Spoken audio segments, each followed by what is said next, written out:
So I'm going to talk about these multiplexing servers with audio. So basically we have the simple server, which does nothing because a server can't just handle one client at a time. And then you guys have written a threaded server. Threaded server is great, except there's a maximum to the number of threads. Threads have their own kind of overhead, and you have to handle concurrency with semaphores and mutexes, as you know. So there's another kind of way that you can handle I/O called multiplexing. Basically, the same server in the same thread kind of takes turns among the clients. It's kind of how the operating system does round robin on the CPU. It just takes turns between each of the clients. Then you don't really have the complexity of concurrency because no one is accessing the same thing at exactly the same time. And most servers are actually in real life a mixture of both styles. So the idea with multiplexing I/O is you have to rely on the operating system to take care of some things for you. You tell it all the sockets that you want to know about, and then you register for events on those sockets. So you say, tell me when so-and-so socket is ready for reading, or tell me when so-and-so socket is ready for writing, or some error came on a socket. And then your code will get notified when those events happen so that you're not stuck waiting on one socket to do something. You don't wait for a client.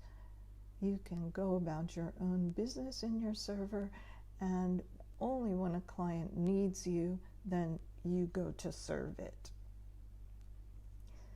So in Unix, there's two sets of system call families, we'll call them, that help take care of this. One is the select system call, and the other is the poll system call family. So I personally like select, and I'm going to talk to you about that and give the examples of code using that, but you're completely welcome to go and look up how to use poll and use it. Not surprisingly, select is older than poll, and I am older. So the big thing is, as you know, why you had to, in your assignment with the producers and consumers, you had to go ahead and switch to a thread even if you had exceeded the maximum producers or maximum consumers.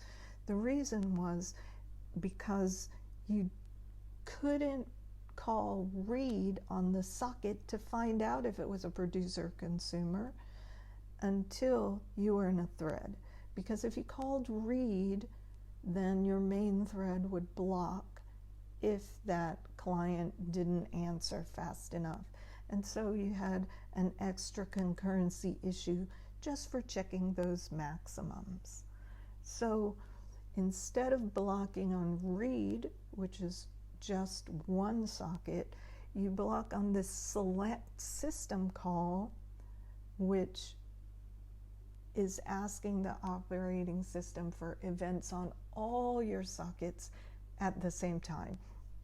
And you can just wait on that select call until there's something to do.